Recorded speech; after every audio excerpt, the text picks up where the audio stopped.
Okay.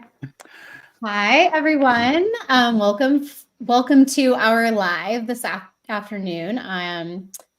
Just give us a quick hello if you are here. We'd love to see who's joining us today. You guys can see that this is not just me today, but I'm joined by our Ready.Set.Marathon coaching team. So I know that you guys know the channel is Running with Jane, but the name of our coaching team is Ready.Set.Marathon.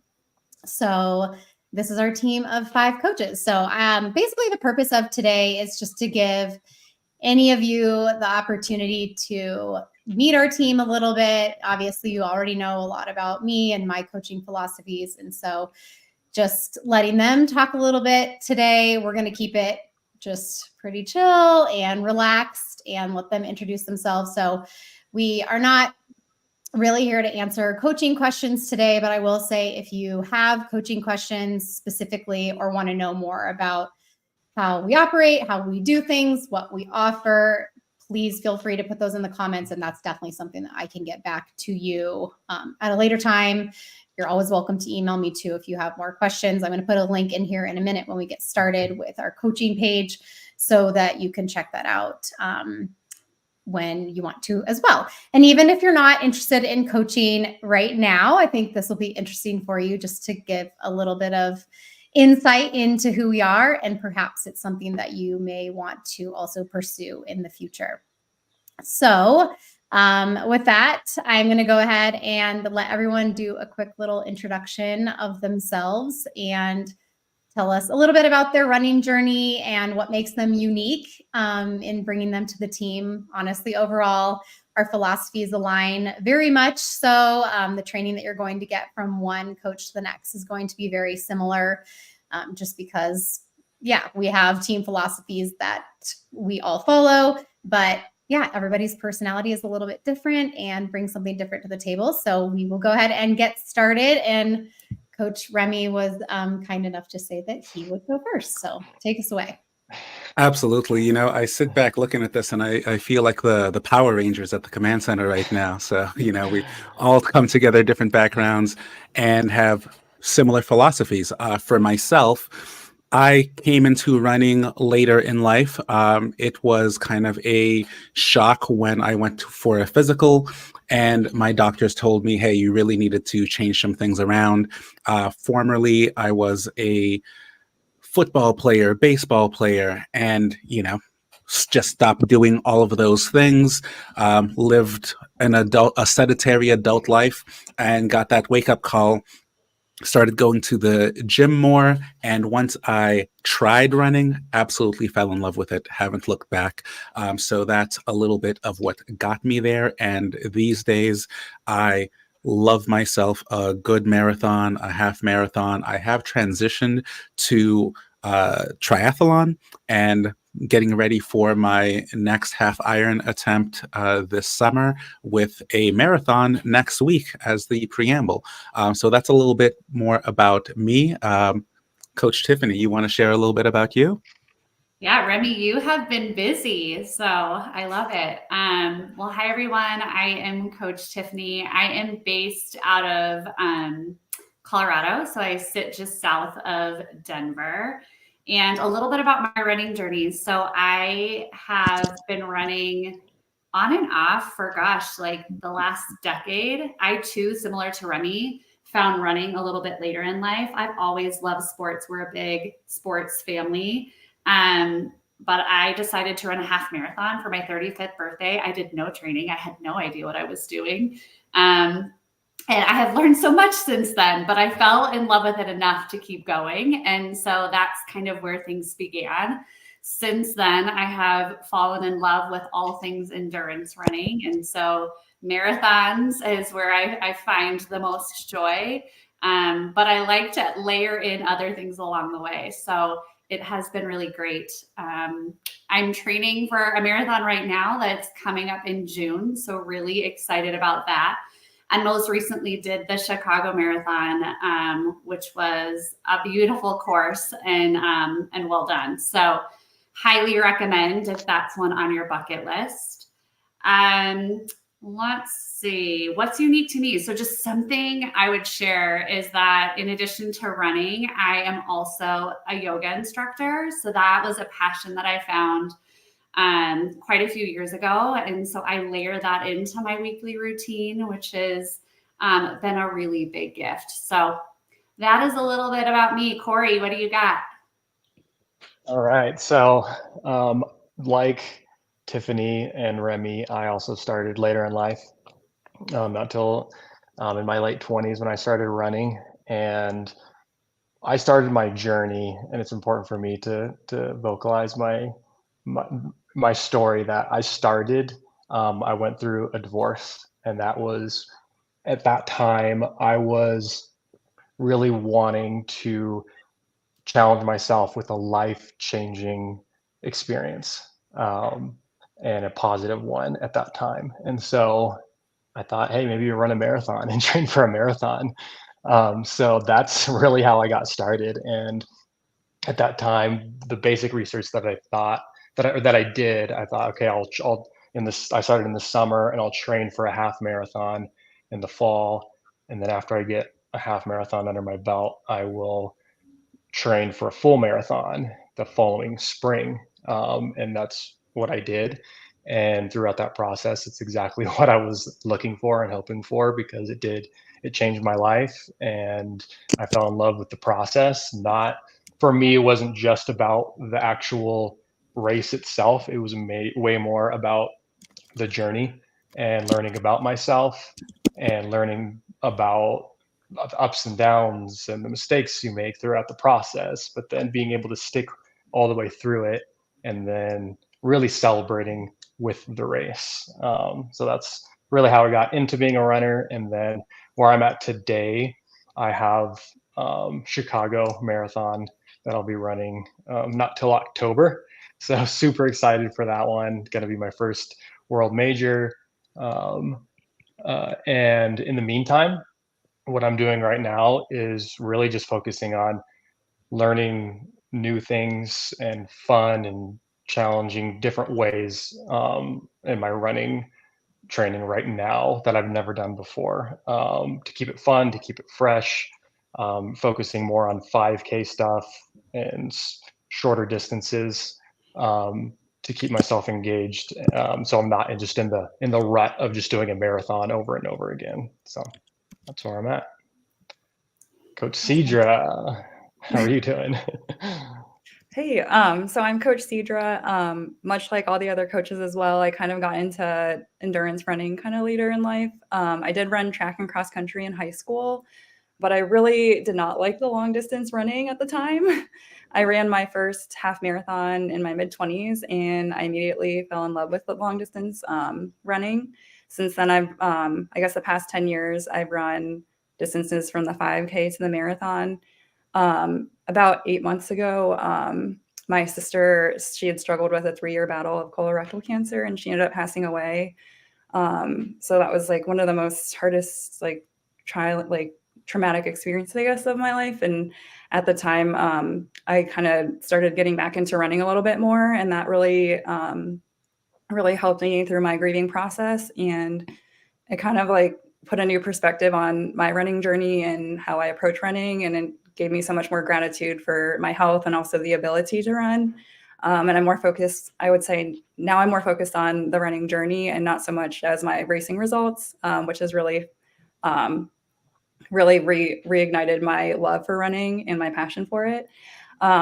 So where I'm at now in my running journey, I recently qualified for Boston. Well, I guess 6 months ago in October, I qualified for Boston. So I'll be running that next year. And this past winter and spring, I've really been focused on the 5K training and recently ran a sub 20-minute 5K. So I was super excited about that. Why I decided to become a coach. So I'm actually a physical therapist in the hospital setting, and I've been doing that for 10 years. And I feel like there's so many parallels between being a physical therapist and being a running coach. I just really love helping other people and improving people's quality of life and helping them achieve goals they never thought they could achieve. And I also love all the amazing experiences I get to, the amazing connections and people I get to meet throughout running just in general, whether it be through some of the people I run with in my local run group versus all the amazing coaches I get to work with at RSM and all the amazing athletes I get to meet on a daily basis. So I have so much gratitude for that. So I'm so thankful to be part of this team. And we're thankful to have you and all of you guys, and definitely some vulnerable stories shared in those introductions there. So thank you, coaches, for sharing those. And really, that's a huge way that we operate as coaches, is really connecting to the athlete as the human first, and understanding that we all come with very different backgrounds and challenges and life experiences, and that they're going to happen along the way when we are in this one-on-one journey with the athlete as well. And so, just being able to, I think, connect with each of you with those stories is really important. So thanks for the introductions. You guys are amazing. Love having you on this team. And you guys are just all really great coaches. So we are going to shift into a question that actually we already had planned for, but somebody actually asked it as well. So this works out nicely. Coaches, can you see all the dialogue on the side like I can? The chat? I cannot, but I can tell you our Discord friends are saying hi. Yeah. Okay. Okay. So maybe only the host can see it. I can see them now. See it on the comments. Yeah. Okay. Great. Hey, there we go. Yep. Awesome. I just wasn't sure if it was just for me. Oh, now I see it. Okay. Never mind. Yeah. So we actually had ready to go to have each of the coaches share a big challenge that they had to adapt to. And how they might encourage an athlete through a similar situation, having gone through that themselves. And Greg Weeks, who is here, just asked biggest training challenges. So maybe we can just, focus on, a big one that you each had. And maybe I said this in the beginning, but I'm not going to answer these. You guys have seen enough of me on the YouTube channel. So this is all about the other coaches and letting them share. So Tiffany, we'll have you go first on this one. Okay. As I was thinking about what is one of the biggest challenges that I've had to adapt to, I was so excited to run my very first marathon. My husband and I actually trained together. We do a lot of running together, and it was like 20 plus weeks of training, right? Like, it's my very first one. I wanted to get it right. And the weather looked awesome leading up to it. And then the night before, it was canceled. So actually they canceled it, I think it was like an hour before. But the night before, we almost knew something was going to happen because the weather was quite gnarly. And that was hard. That was really hard, because when you invest so much time, like training and preparing for something, and then you don't have control over like even the opportunity to get to the start line is a really big challenge. And it's one that's not met me once now, but twice. So I don't know. I don't know what the odds are when I compare the marathons or half marathons where I've had this experience.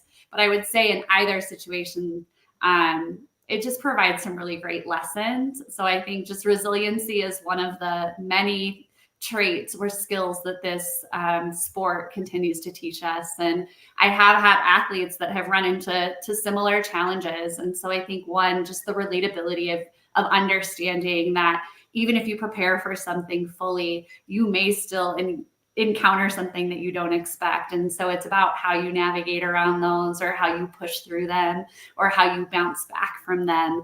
That goes well beyond just the running or the race that you're doing, but more, I think, what it builds for you as the athlete itself. And so getting to sit alongside athletes as a coach that are going through hard things or that encounter a challenge, like, that is where I see a really special place to make an impact. So you said that was your first marathon that you trained for that was canceled? Yeah, can you believe that? So my first training block, y'all, was like 40 weeks. I don't know, it was really, really long, but it was absolutely worth it. I qualified for Boston in my first marathon, which was something I never dreamt was even possible. And maybe would not have happened if I ran the race that was canceled. So special moment for me, for sure. And patience, I guess, Corey, like in building towards goals. So the race that got canceled, how long after that was the actual race that you ended up racing? Like, how did you adjust to that? So the race was in November, and I ran my official first marathon in January. Okay. So it was a couple months later, and it took a lot of navigating through like some small tweaks and adjustments along the way, but I had some good coaching guidance. So that helped a lot. You know, that made me think a lot. Two things. Once you talked about that race getting canceled and that transition to one of my biggest training challenges, I'm still working through it, honestly. I had one race that was canceled due to heat. And, you know, fair enough. It was a really hot summer day, and maybe some of the faster folks who started early would have been able to finish before the sweltering sun and humidity. So they pushed it back a month. And it turns out that the day they rescheduled the race, I go, and I won't get into all the gruesome details, but it was really gnarly. I broke my shoulder socket during the swim.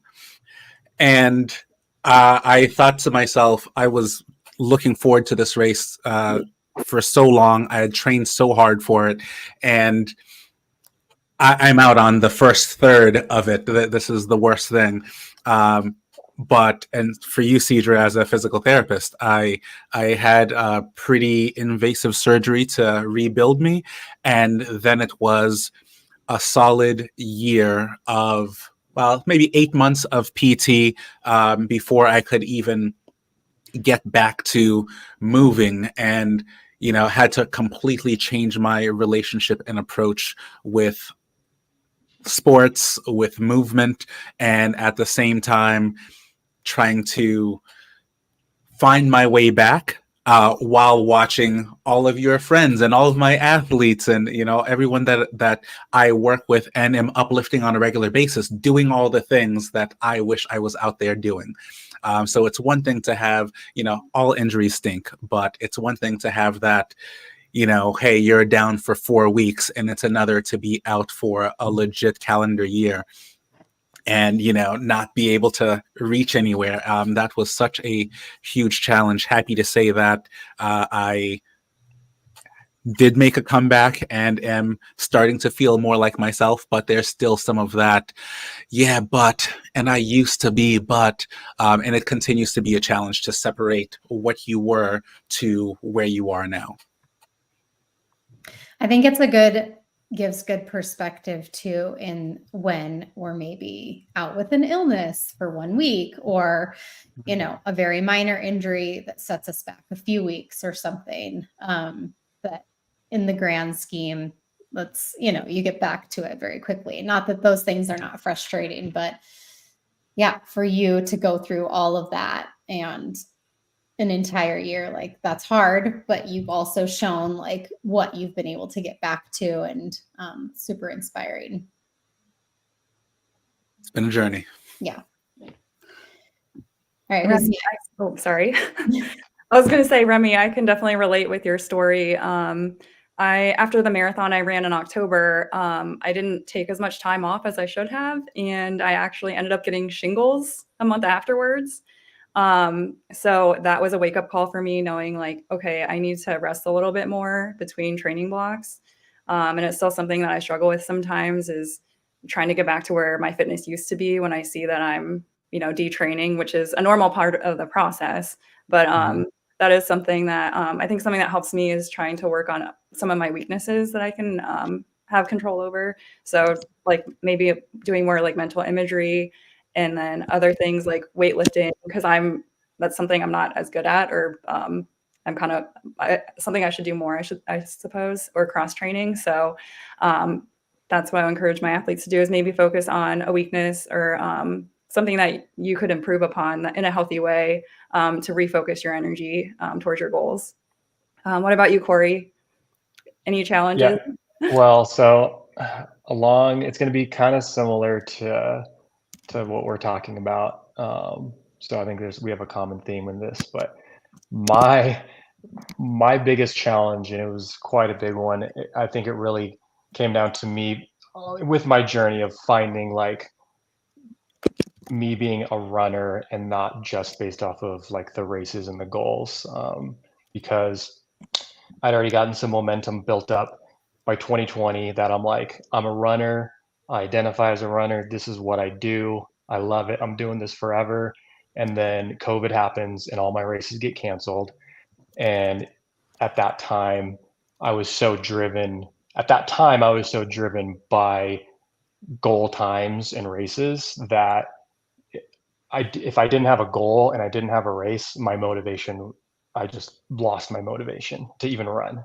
So in the majority of all of 2020, I basically didn't run very much at all because I just didn't have any races. I didn't have any motivation.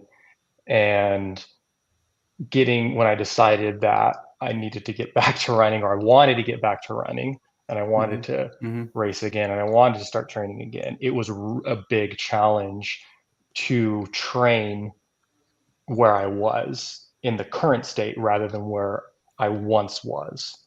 Like, so being willing to accept this is where I'm at and I'm not where I used to be, and understanding that, and that requires a lot of patience and a lot of humility, and just, man, I used to be able to run this, but now I'm running this. And it's like you can almost feel, yeah, you almost feel embarrassed for yourself of like, man, I used to be so much faster, or whatever it might be.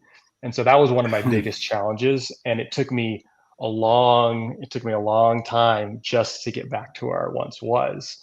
And so now what I've learned and what I've taken away from that is not to be so driven by the races and the goals, and have a way more long-term approach to it, and like knowing, like I talked about, my marathon's not till October, but I'm still finding joy in other ways in my running, and I wanting to become a better runner outside of official marathon training blocks. And so the consistency through year after year, and even in off seasons, is what I kind of learned with that. It's like, if I don't have a goal, it doesn't mean just completely give up running altogether. If I don't have any races, completely give it altogether. So I've really found to be able to embrace the long game and find consistency outside of races as well. You know, and to that, Corey, and we can move on if we need to, but there's so much more to it than just the running. And I was talking about, it should be up tomorrow, but all the little things that, you know, we keep talking about these workouts and big blocks and all that, but how are you sleeping? Are you hydrating? Are you stretching? So all those little things matter too. So like, without just the running, there are still other things you can focus on to be a better runner. Yeah, I feel like a resounding theme of all of that is, yeah, it's a long game. It's not just one training block. And even Tiffany's, where she was sharing, the marathon and coming back from that.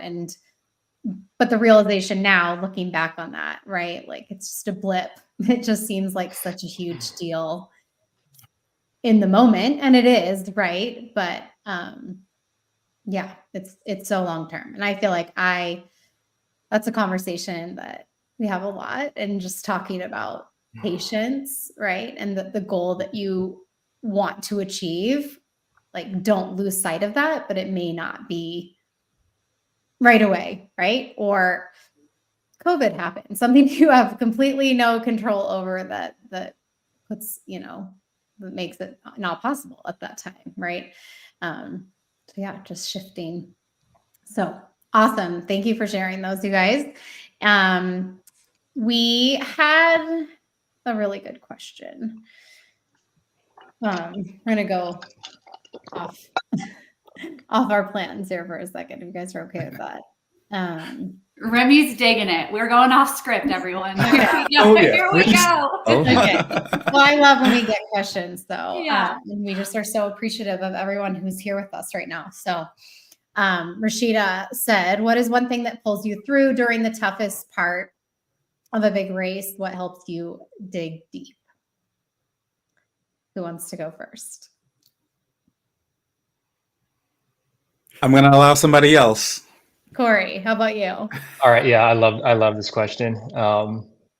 That's been something that I feel like I've had a breakthrough recently. But I think that what helps me pull through during the tough times in a big race is really, at the end of the day, it's experience. Like for me, that's what I found. Like there's no replacement for not only race experience, but also just the training experience. So as I've been a runner, I've developed my mental strength, and I've learned a lot about my body and what I can and what I can't do.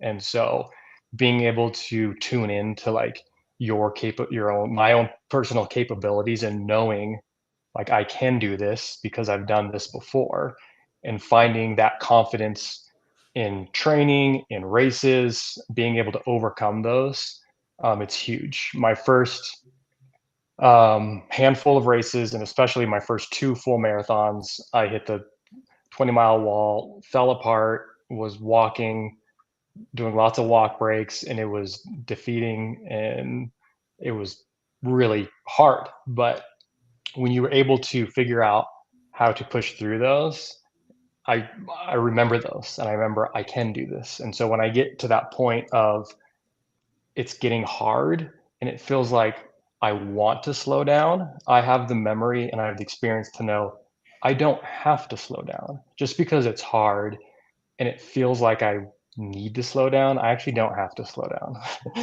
And I'm talking about like for your best of your best, we're talking mile 20 in a marathon, mile 24 or whatever it might be, to get that to get to your full potential. So for me overall, I think it's really just getting that race experience and failing through that, but then learning that you can get through those tough times. So it's remembering like you can get through those tough times in races. I love the experience. Yeah, you've been here before. You can do this. Mm-hmm. Yeah. That's awesome. Cedra, how about you? Or Corey. I don't.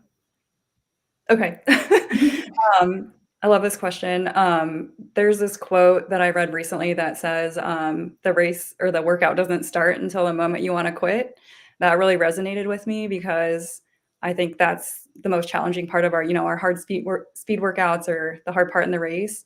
And I think this looks different for everybody. But for me, what really helps me is before the workout or before the race, I'll kind of visualize how I might feel during that time. And I try to tell myself positive affirmations like, you're strong, you can do this, stay in the moment. Sometimes I'll think about my form or just like trying to catch the person in front of me. But I think it is really helpful just kind of practice going through that race or that workout in your mind beforehand, because that can give you the confidence when you're actually doing that later, because it feels like you've already done it and you've already gotten through it. So I think the biggest thing is just practicing it, and then also coming up with different strategies that might help you, which could look different for everyone. And all of us coaches would love to help you with that. For sure. I love that quote. Awesome. That is amazing. Yeah. It's true. Well, and similar, and I'll try not to get too hokey with this, but I tell all of my athletes, because I do it. One of my first coaches gave this to me, and I'll give it to anyone who'll take it. I write a letter to myself, and that's on pen and paper, so you lay out the intention. Why are you even doing this, right? Like you have, especially now, I'm looking at it, I had every excuse to stop, right? I never have to run another race. I never have to lift another weight. Like, you're broken, dude. You could just stop right now and nobody would. So why are you doing this? Set those intentions, write it out. If that's a dedication, really be reflective. Write that a week, maybe 2 before the race. And then I will read that to myself the morning of, right before you head out the door. Take a little bit of quiet time to look that over, read that note that you wrote, set it back down, get out there.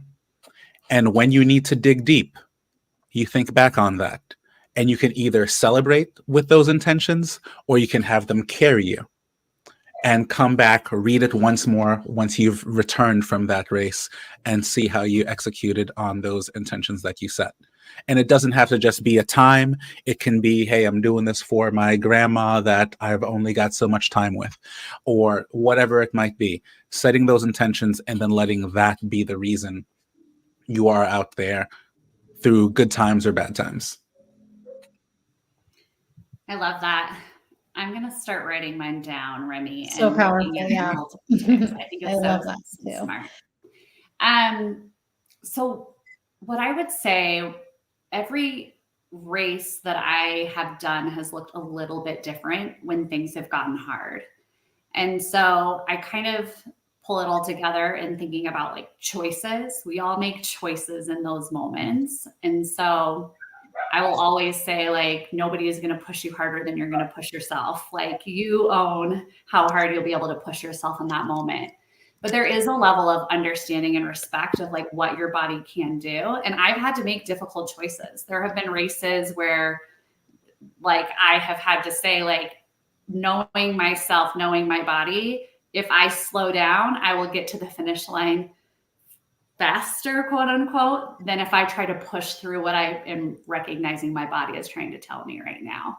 And so I do think there's choices that we have to make as we're racing when things get hard.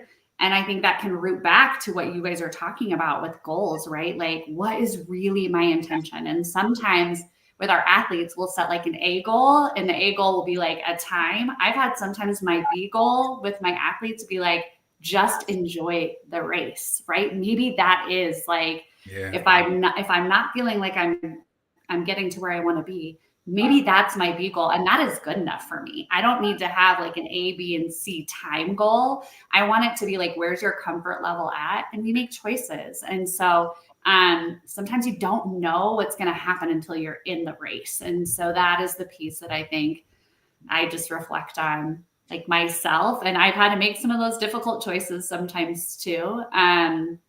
When I'm like, my mind tells me I can keep going, but my body's telling me something different. So I just want to respect what that balance looks like. Right. And isn't that like one of the best parts of a marathon is just the unknown? Like, isn't that kind of why we do marathons, is to go to that place to say, I wonder what's going to happen when things get tough. And I think that's a part of why a lot of people run marathons, is to find out about yourself and how are you going to react when things get tough? And who knows what the challenge could be. And like you said, yeah, the tough could look different in different races.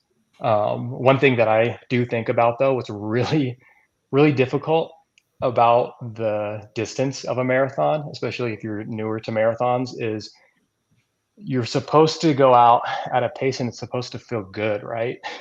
And it's supposed to still feel good, and it's supposed to still feel smooth and relaxed. And you settle into that, you're in this kind of comfortable flow state. But at what point does it get like, it's going to get hard? Like, if you're trying to maximize your potential, and you're trying to find that line, at some point it's going to get hard, and it's like a punch in the face. It's like you're just going for a nice little walk, and then all of a sudden, whoa, mile 20 came, or maybe it comes at mile 22, or maybe it came at mile 16. So I think a big takeaway is just to understand it is going to get hard at some point, and just being mentally prepared, like, it is going to get hard, and just know that you're going to have to make a decision of how you're going to react to that decision. And I think that's really big for, someone asking for first timers. Don't put that pressure on yourself. Don't put that time, oh, I need to do it like this. Please don't put that on yourself. Because as I was kind of thinking, for, call it a blessing or a curse, for me, I know after experience with my body and having done this, I generally don't start feeling good until hour and a half, 2 hours in. All right. I don't start feeling good, feel like coming alive, whether that's running on the bike. It just takes me a while to warm up. At the 13-mile mark, hey, I start to come alive. So that's plenty. Like, you wouldn't know that. Like, you could have quit before you hit that second wind, right? So it takes time to understand that, like, hey, this sucks right now. It's going to feel good. And then I'm high-fiving everybody, through mile 18 and then some. But it's not always going to feel great. It's not going to, if you had caught me at mile 6, I'd look like I was ready to bail. So how you feel at, whatever point that it hits you in the face, you're just going to have to accept that. There's no such thing as an easy marathon. It's going to challenge you. And that's the point. Yeah, I think like what you're saying and what Corey said about those moments where you really find out, where you get to find out what you're capable of, and that place where maybe nothing you've ever done before has been like that moment. Like, that's what makes it so magical. But it's also, it's going to be hard. Like, I think I always say, and this, someone asked about first marathon advice, and like you touched on that, Remy, but I always just say, you don't know until you know, right? And I feel like I try to explain it. It's so hard to put into words, truly, and it's not the same for everyone, right? But once you know, then okay, and then you get that opportunity, right, to say, I want to do that again, and I want to do it better, right? Every race, no matter the distance, comes with its own type of hard. And so and any run that you do in training comes with its own type of hard. And so there really isn't like an easy way to do this sport, and that's why I just have so much respect and admiration for the people that are willing to invest like the energy and time to bring that to life, because it really is. And so just like kudos to those of you that are here watching, or that will be, that just are curious and leaning in that way, because hopefully it sparks something for you, because it will be hard, but it is so, so worth like the investment, truly. Yeah. And I like that you mentioned different race distances, and they're each special in their own way and require different kinds of hard. I think, and on the channel too, I talk a lot about marathons, and we train a lot of marathoners, but we train athletes at all different levels and training for different race distances. And we're really not a team who's, niched down to a certain, age group or just women or anything like that. We really love being able to coach. Yeah, we really have all ages and all backgrounds and all levels. And I really think that we are equipped to be able to meet you wherever you're at, no matter if you're very much a beginner or have a lot of experience and wanting to get to the next level. So that is what we're here for. So let's share. We have next one of your biggest mistakes. So I think this is different than the big challenge. Maybe just one particular thing that you did. If you could go back and right that wrong, what would it be? What do you got for a seat? Oh, I'm like, I can think of a whole bunch of mistakes. I know.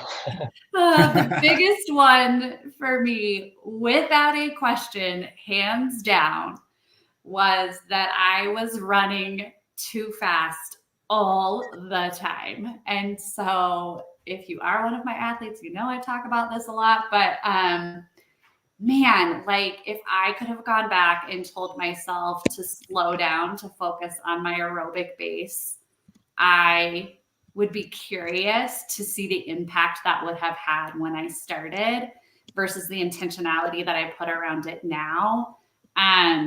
I truly have seen a tremendous difference in focusing with intentionality on every single run that I do with purpose. And I just didn't know. And so I was just running. I'm like a go give it everything you've got every day type of person. And that's what I was doing. And I don't think I was reaping the benefits. And quite frankly, I had injuries popping up that I was like, why is this happening? Why is this happening? And I'm sure Cedra can give us like all of the medical terminology for why that would be. But for me, there was a direct correlation, without doubt, around running too quickly and not giving myself enough time to recover. And it is the biggest mistake that I made. And I'm glad that I have learned different and can see a tremendous difference in myself and encourage the same for my athletes. So mistake number one, it's a big one for me. I'm sure somebody on this call can relate to that too, but you tell me. Yeah. Me. Too. I try not to have regrets, but that spanned a lot of years for me training that way. So Yeah, but the new trend is because it is really surfacing a lot now, and people are talking about it a lot now. So now I find that like on Strava, it's more of a brag of like, look how slow I went on my easy run. I love my slow days. They're the best. I mean, that could be a whole other topic in itself. I used to be a Strava enthusiast and had to pull back, especially watching everybody do the things that I couldn't do. But a major mistake. I think I took it way too literally, coming from someone who was overweight and was near hypertension. When my doctors told me to pull back on the salt, I cut out all the salt and then was wondering why I'm so dizzy after a long run. Because even as I dropped the weight and I was running, I in much better shape. No, salt is the enemy. No, not realizing that, oh, while training, I do need this, and it'll keep me in the game a lot longer. It will keep me from cramping up and overall just have a better experience. I just have salt tablets after I get off the bike now, because it's become such a part of my training. But early on, I thought, oh, if I'm cutting the salt out of my food, then I should also avoid that as part of. I didn't even know I should be having it as part of my training, so I stayed far clear of it. And the way I feel and the way I can perform as a result of mindfully having a salt tablet, especially on hot days, but on really anything over an hour, I'm having a salt tablet, and it's saved me. Salt tabs have been a game changer for me. I just started using those last year, and yeah, especially in the summer, of course, but yeah, game changer. Who would have known? I have to, a real quick story. My grandma, like, we go over to her house. She would like get mad at my dad if he would put salt on anything. I'm like, if she could see me now, just like literally eating pills of salt. I know one day we'll have to come back to like do a fun fact. It would probably be like, what's our favorite salty, whatever it is, or what do you put salt? I put a salt on everything. There's probably a meme out there that we should lean into at some point. Yeah, totally. Sodium is our friend. Sodium is our friend. I guess on that note, I had one of my biggest learning experiences was fueling appropriately. When I ran my first half marathon, I don't think I had any booze or gels or anything. And I didn't even realize that you were supposed to eat anything during a half marathon or marathon until a few years ago. And I've been running for several years. So I wasn't feeling great during those runs. And I never realized, I guess, how important it was. So that was a huge game changer for me, just learning how to fuel during running. I also had a lot of GI issues, so it was hard for me to figure out what kind of gels to eat during my workouts and during my runs. So I definitely encourage people to experiment with different types of gels before their actual race and practice that in their training just to get used to it. But that was one of my biggest mistakes that I look back on now. And I just can't believe that I even ran a half marathon without having any gels. Like, I don't know why I did that.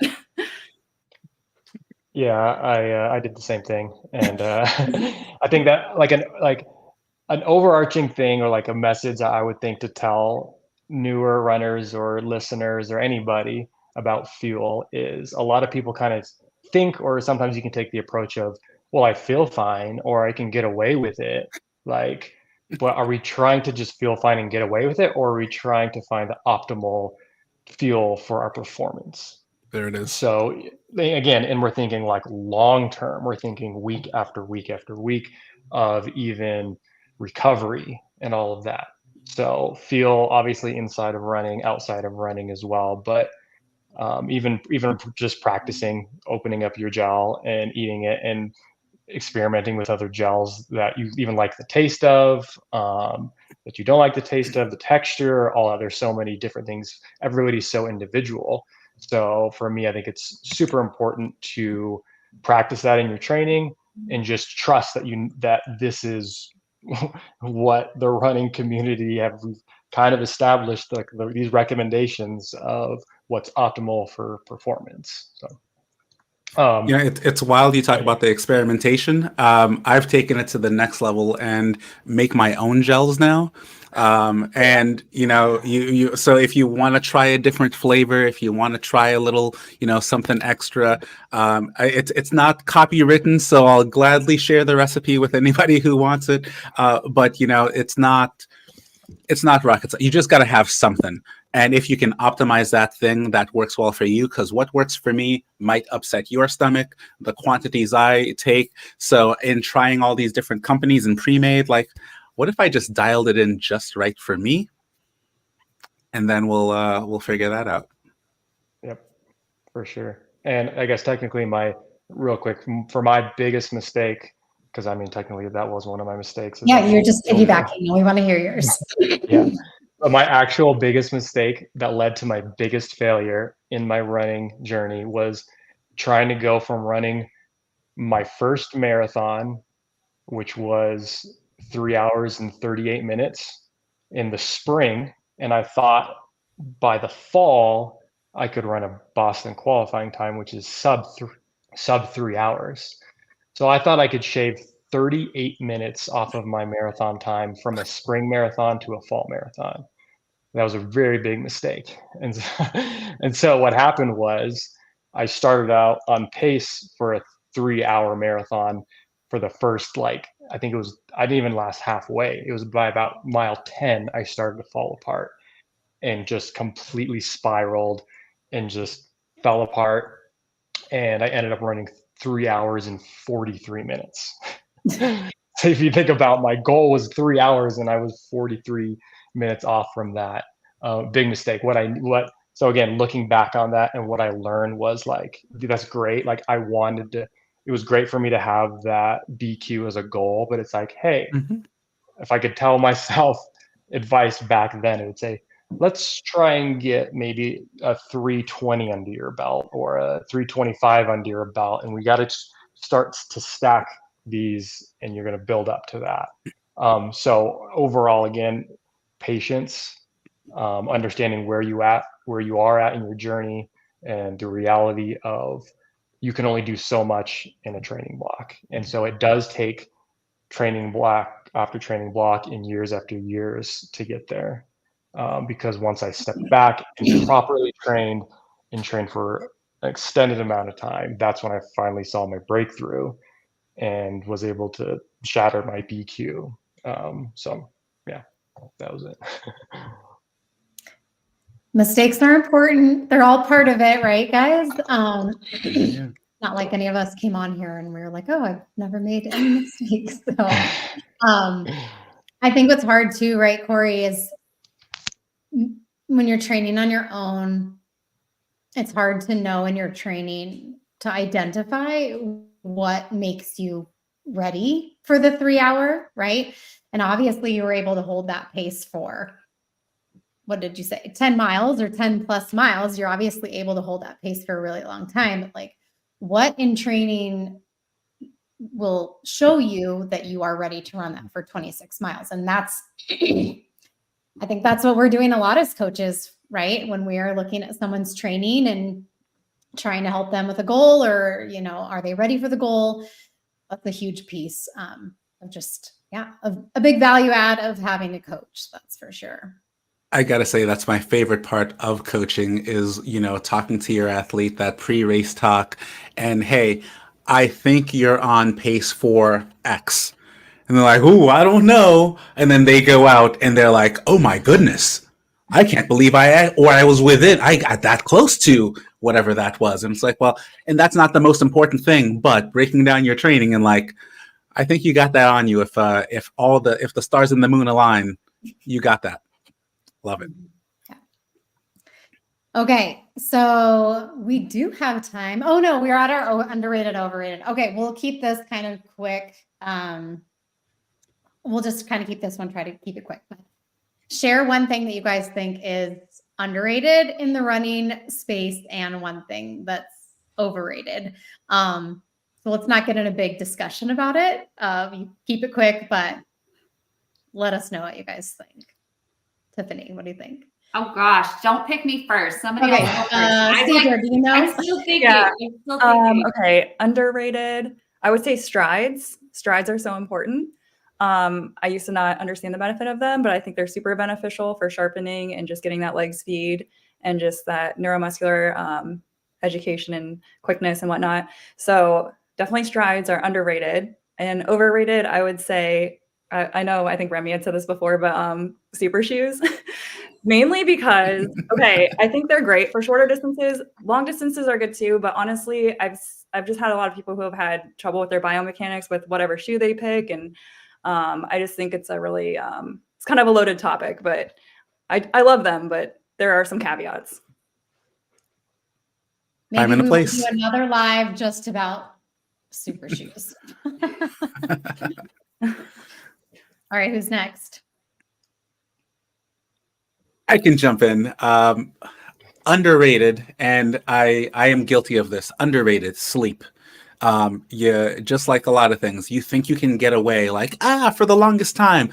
Hey, I'm good on 6 hours, bro. I'm fine. But just because you can doesn't mean you should. That's wildly underrated. And I'd say overrated. Overrated is, and I think somebody even asked this, is like a certain distance, right? Like that 20-mile long run. I think that is a arbitrary number that gets way inflated. Everybody wants that nice 20 round number in their long run. But I'm here to tell you that you can have a fantastic race without necessarily hitting a 20-mile long run. Those are really All right. good. Yep. Corey, I'm gonna see if I can like Go get ahead. one now because then I came up with sleep and then like Remy was said sleep. So She's like, "They're disadvantage stealing of mine." me choosing Should not have to gone go first. You see, you should have gone first. That's that lesson learned. We continue to have those. But I will tap into like similarly recovery, I think is so underrated.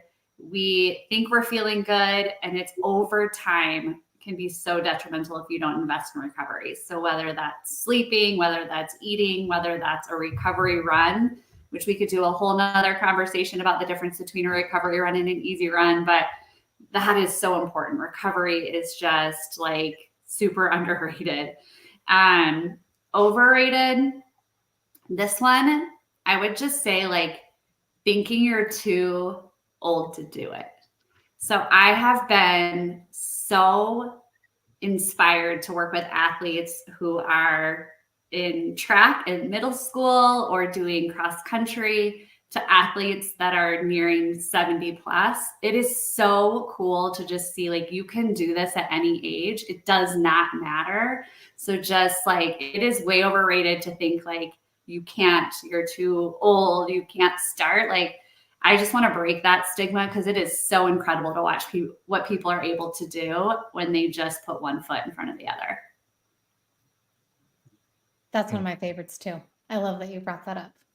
Yeah, those are really good. I would say, so underrated, I would say the time that you spend before your run and after your run, to like really embrace that time is like, I feel like a lot of us probably feel rushed at times. Like you get to the trailhead or whatever, you get out, you're trying to like get warmed up or whatever, and you just get going and then you finish. I've seen people in my local trail stop their watch right at their car, open their door, get into their car, and then just drive home.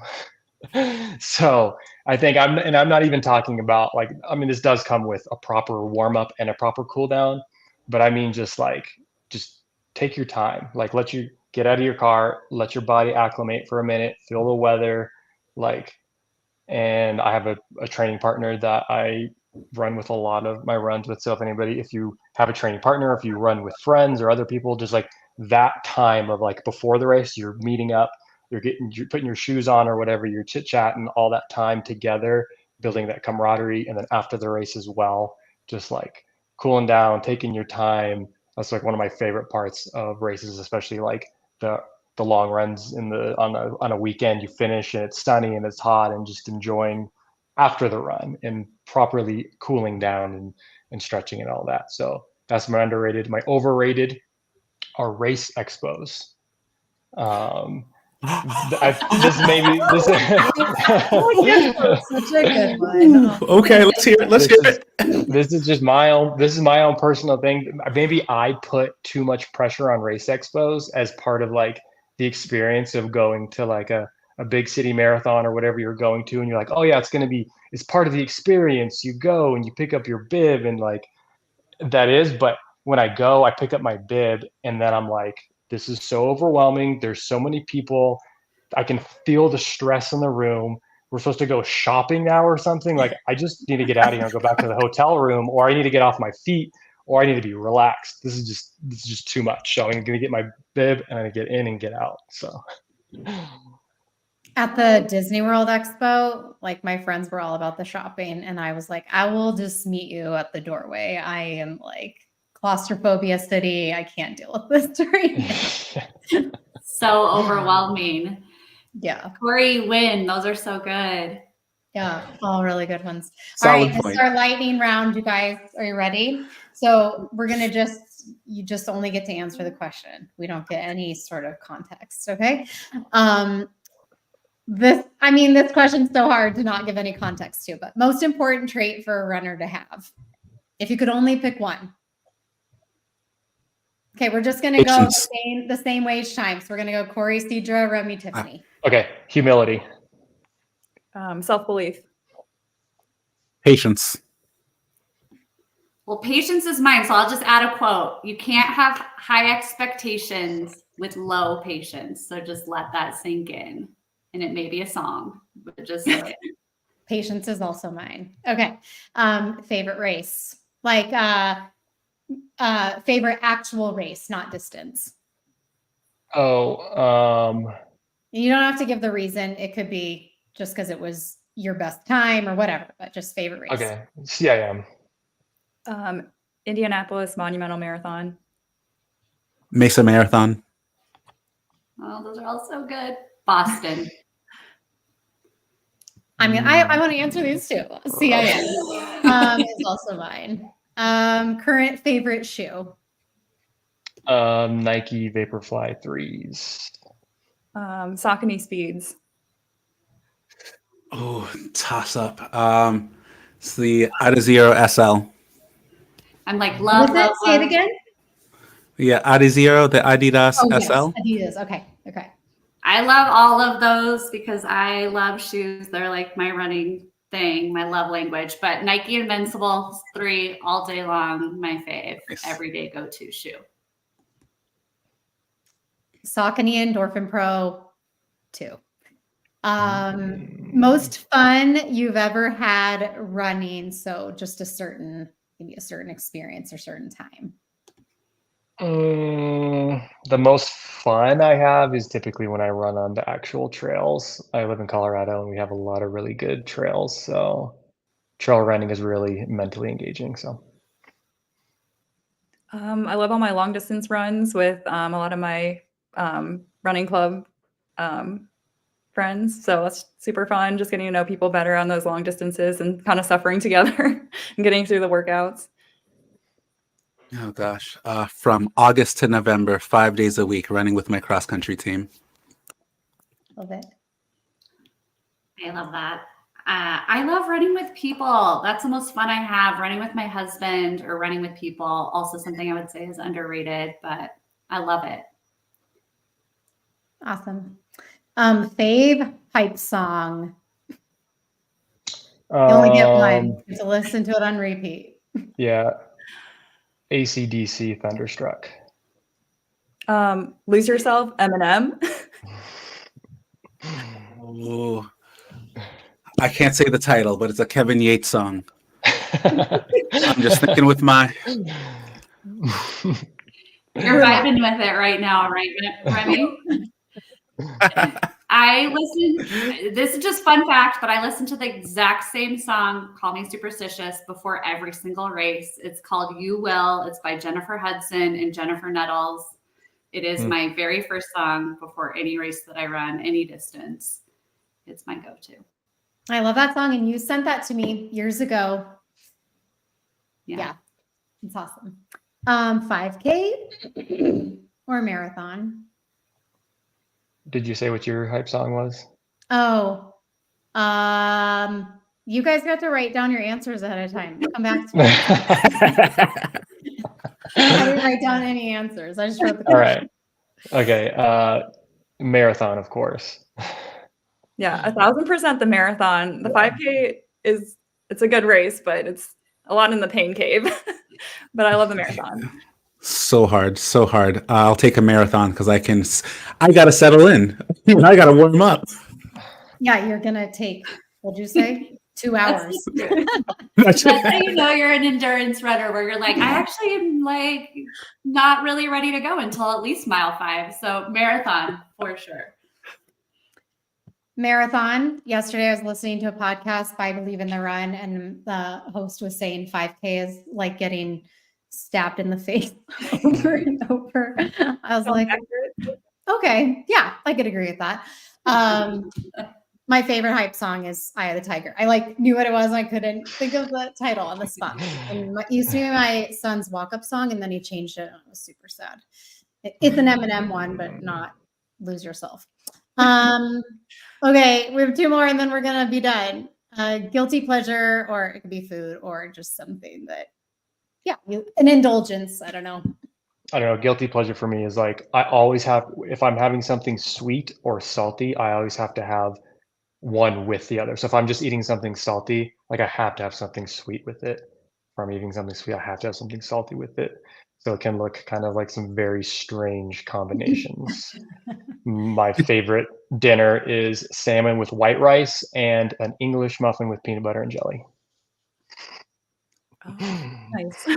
I have so many guilty pleasures. I like reality TV a lot. And, I would also say I love desserts, and I love Diet Coke. So I'm trying to drink more water, more Gatorade, and electrolytes. Okay, don't come after me about this. There's a reason I won't explain, but either my treadmill or the indoor bike, my guilty pleasure, because I reserve. I don't watch TV, and those are my times where I can. So I'll watch a season of a show while I'm on the treadmill. Aaron?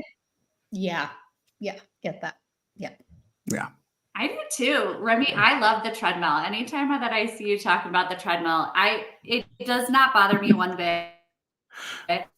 I get to control the pace. I get to catch up on. Like, I love memoirs. Like, anytime I get to dive into somebody's life, I do a lot of audiobooks. Like, it is just so much fun. I just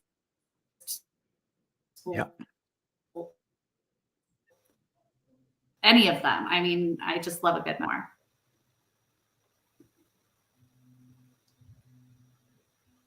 Oh, Tiffany, you cut out for a second. Is that what did you say your guilty pleasure, or just piggyback off Remy? I don't know. Is that memoirs?